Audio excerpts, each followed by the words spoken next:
So, jetzt möchte ich gleich Rudolf Němeček nach vorne bitten und die ganze Gruppe der tschechischen Künstler, bitte. Ihr seid ja schon Urgestein des Festivals Labyrinth.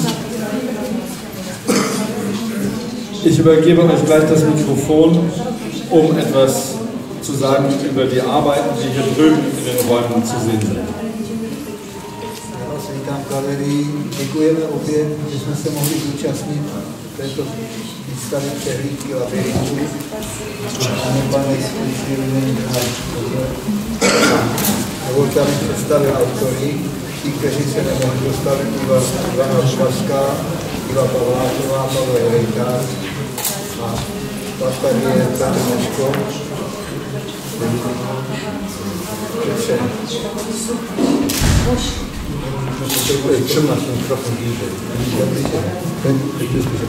Petr Moško a profesor Zdeněk Stuhlík a ten s váma bude hovořit, protože umí polsky. Přeložit na polsky. Neumí polsky, ale neboje się zgadać.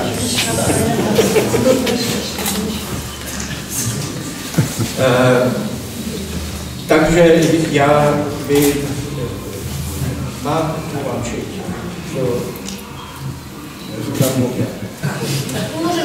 Takže Ruda powiedział, że jest bardzo rad za pozwanie i możliwość wystawiać nasze produkty i przedstawił autorów, to jest są trzy autorzy, którzy nie są przytomni: Iwana Lutowska, Pawłatowa, Rejtár i przytomny jest Piotr Moszko, który klaczy. Możesz pokleknąć.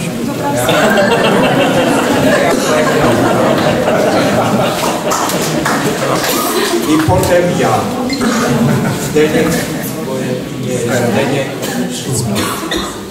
I te nasze fotografie są wystawione w tych prostorach na lewo.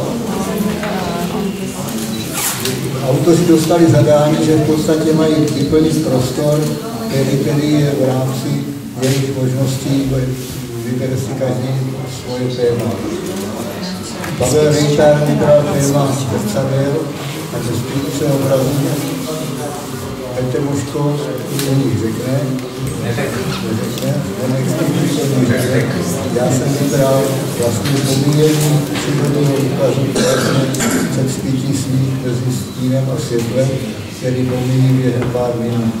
Tak to je zachycení vlastně reálného obrazu, reálné skutečnosti do abstraktního obrazu. Tak, ja popróbuję zreprodukować, co Ruda powiadał o tym, co my popróbowaliśmy wykreować. Także Lutowska, tam jest to jasne, to są ludzkie postacie. Paweł Rejtár robił jakieś refleksje.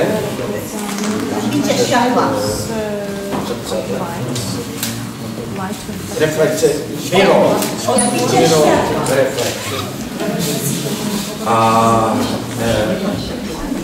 Piotr Moszko może sam wyświetlić, co zrobił. I Rudo zachycił pomijanie świata, jak jest reflektowane, kiedy osiągnięte słońce pomija.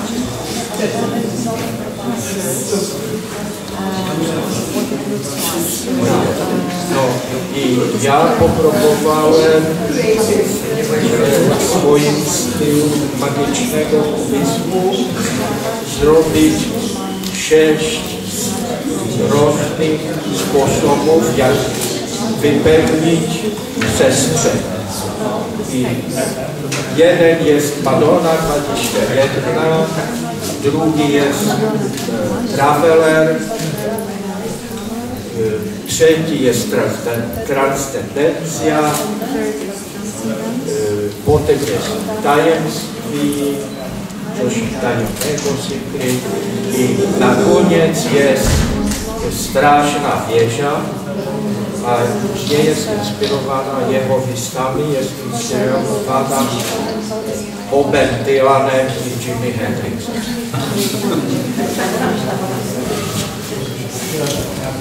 Takže to je slova, to, co může zobačit na oči. Dziękujemy bardzo.